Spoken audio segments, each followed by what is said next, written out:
Our secret taste recipe is to cook with lemon care. Kutti's Healthy Samayal.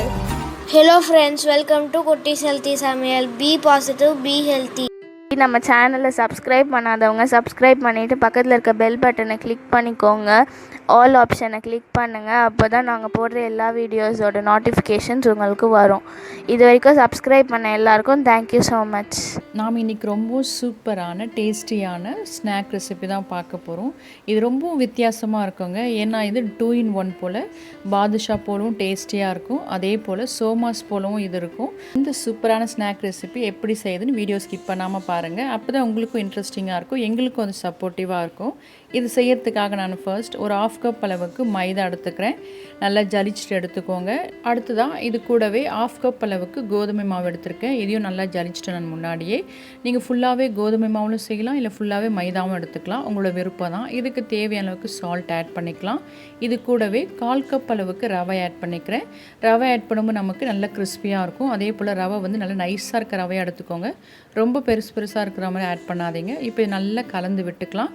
இதையெல்லாம் நல்லா mix பண்ண பிறகு இது கூடவே 2 ஸ்பூன் அளவுக்கு குக்கிங் ஆயில் ஆட் பண்ணிக்கிறேன். இதையும் ஆட் பண்ண பிறகு நல்லா நம்ம மிக்ஸ் கொடுத்துக்கலாம்.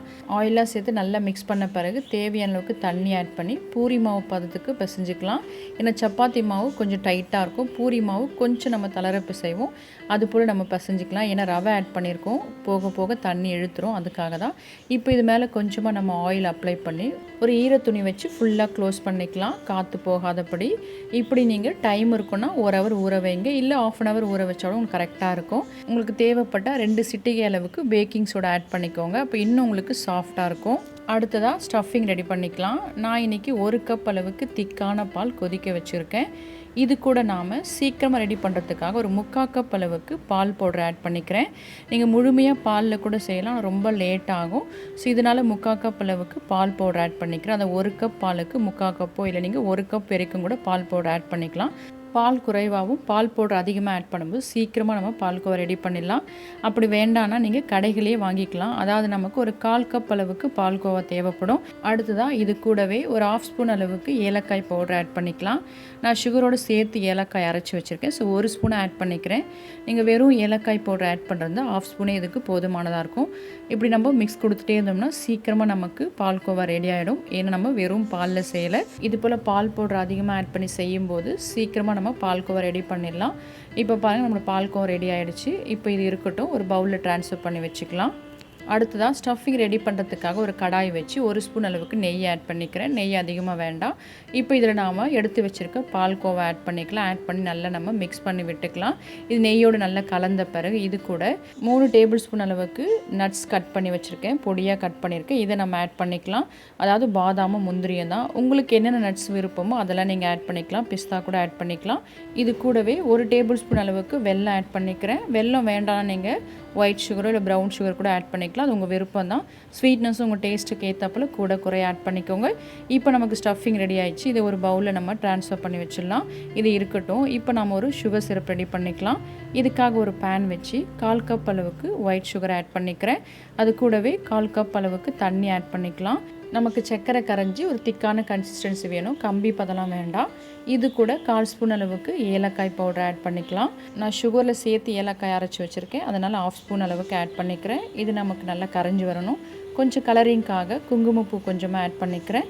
இது வேண்டாம்னா நீங்கள் ஸ்கிப் பண்ணிக்கலாம், இல்லை ஃபுட் கலர் இருந்தால் அது கூட நீங்கள் கொஞ்சமாக ஆட் பண்ணிக்கலாம். ரொம்ப தேவையில்லை, நமக்கு ஜஸ்ட் 1 ட்ராப் இல்லை 2 ட்ராப் நீங்கள் ஃபுட் கலர் ஆட் பண்ணிக்கலாம். இப்போ நமக்கு நல்ல சுகர் கரைஞ்சி திக்கான கன்சிஸ்டன்சி வேணும், அதாவது கொஞ்சம் பிசுபிசுப்பு தன்மை இருக்கணும், அந்தளவுக்கு இருந்தால் போதும். நம்மளோட சுகர் சிரப் ரெடி ஆயிடுச்சு. இப்போ நம்ம ஸ்டவ் ஆஃப் பண்ணிக்கலாம். இது இருக்கட்டும். இப்போ நம்ம பிசைஞ்சு வச்சுருக்க மாவு எப்படி இருக்குன்னு பார்க்கலாம். நான் இன்றைக்கி 1 ஹவர் கிட்ட ஊற வச்சுருந்தேன். ஸோ நல்லா ஊறி சாஃப்டாக வந்திருக்கு பாருங்கள். இன்னும் நம்ம ஒரு 2 நிமிஷம் அளவுக்கு திரும்ப நல்லா பிசைஞ்சு விட்டுக்கலாம். பாருங்கள், பிசையும் போது எவ்வளோ சாஃப்டாக இருக்குது, கையில் ஒன்றும் ஒட்டவே இல்லை, அந்தளவுக்கு நல்லா சாஃப்டாக வந்துடுச்சு. இப்போ இதை நல்லா பிசைஞ்சு விட்ட பிறகு நம்ம சின்ன சின்ன உருண்டைகளாக பிடிச்சிக்கலாம். உங்களுக்கு எந்த சைஸ் தேவையோ அந்தளவுக்கு உருண்டைகள் பிடிச்சிக்கலாம். அதே போல் உங்களுக்கு எந்த ஷேப் விருப்பமோ அது போல் நீங்கள் செஞ்சுக்கலாம். இப்போ எல்லாத்தையுமே உருண்டைகளாக பிடிச்சாச்சு. அடுத்தது நாம் இதை திரட்டிக்கலாம். சப்பாத்தி கல்ல மாவு கொஞ்சமாக அப்ளை பண்ணி ரவுண்ட் ஷேப்பில் திரட்டி எடுத்துக்கலாம். உங்களுக்கு அப்படியே ரவுண்ட் ஷேப் வரும்னா நீங்கள் அப்படியே திரட்டிக்கலாம். நான் கொஞ்சமாக திரட்டிட்டு அதுக்கப்புறம் ஒரு டிஃபன் பாக்ஸ் மூடி வச்சு சர்க்கிளாக கட் பண்ணி எடுத்துக்கிறேன். இது நம்ம ரோல் தான் பண்ணுறோம். ஸோ நல்லா தின்னாக திரட்டிக்கோங்க. அப்போ தான் நமக்கு கரெக்டாக இருக்கும். இப்போ செஞ்சு வச்சுருக்க ஸ்டஃபிங்கில் 1 ஸ்பூன் இல்லை 1.5 ஸ்பூன் அளவுக்கு ஆட் பண்ணி லைட்டாக அப்படி தட்டி விட்டு அப்படியே ரோல் பண்ணிக்கலாம். இப்படி ரோல் பண்ணும்போது 2-3 லேயர்ஸ் வரும். ஸோ நம்ம தின்னாக திரட்டினா தான் நமக்கு கரெக்டாக இருக்கும். இல்லை ரொம்ப திக்காக இருக்கும், வேகாது, கிறிஸ்பியாகவும் இருக்காது. சைட்ஸில் இது போல் நம்ம மடித்து விட்டுக்கலாம். பேலன்ஸ் இருக்கிறத நைஃப் வச்சு கட் பண்ணி எடுத்துடலாம். ஸோ இந்த ஷேப் பார்த்திங்கன்னா உங்கள் விருப்பத்துக்கு ஏற்றா போல் எந்த ஷேப்னாலும் நீங்கள் செஞ்சு எடுத்துக்கலாம்.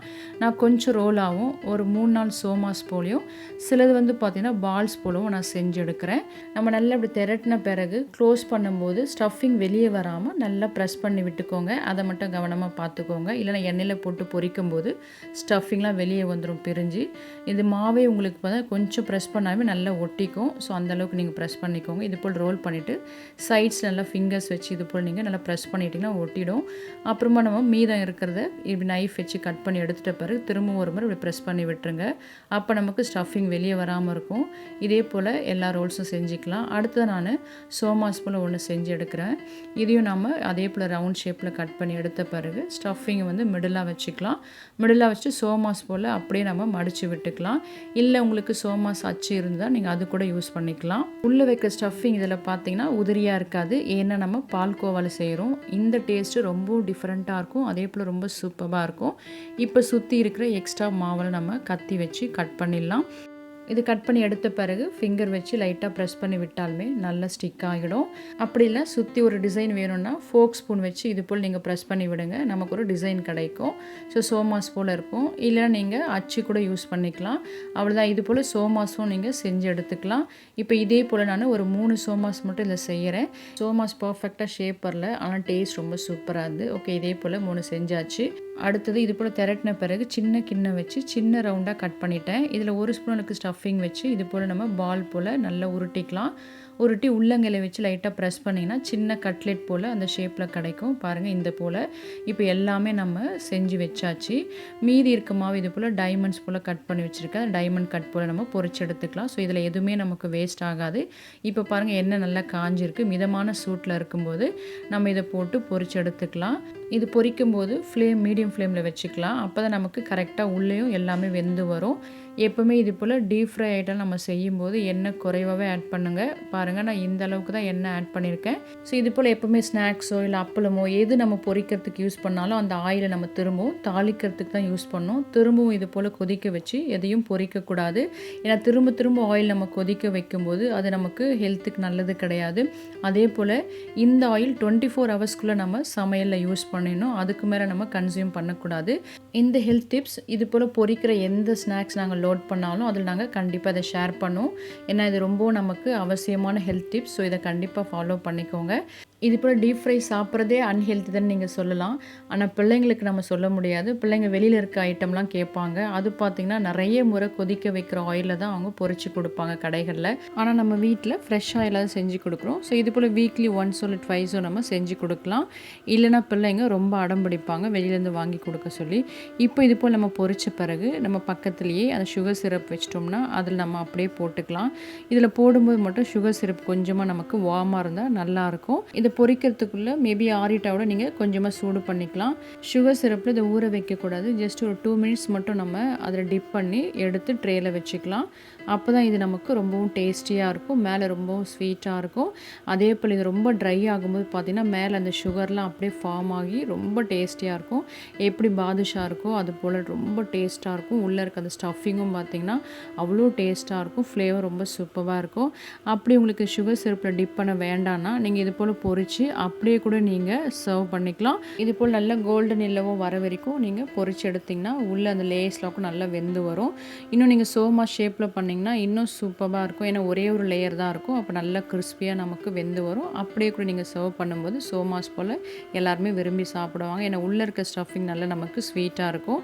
இப்போ பாருங்கள், இதெல்லாம் நம்ம பொரித்து அதே போல் சுகர் சிரப்பில் டிப் பண்ணி எடுத்து வச்சாச்சு. இப்போ மீதம் இருக்க சுகர் சிரப்பில் நம்ம செஞ்சு எடுத்து வச்சுக்க டைமண்ட் கட்டையும் ஜஸ்ட் அப்படி போட்டு மிக்ஸ் பண்ணோம்னா நல்லா கலந்துரும். இதுவும் ட்ரை ஆகும்போது மேலே அந்த சுகர் நல்லா ஃபார்ம் ஆகி வரும் கிறிஸ்டல் போல். அப்போ டேஸ்ட் பார்த்தீங்கன்னா அவ்வளோ சூப்பராக இருக்கும்.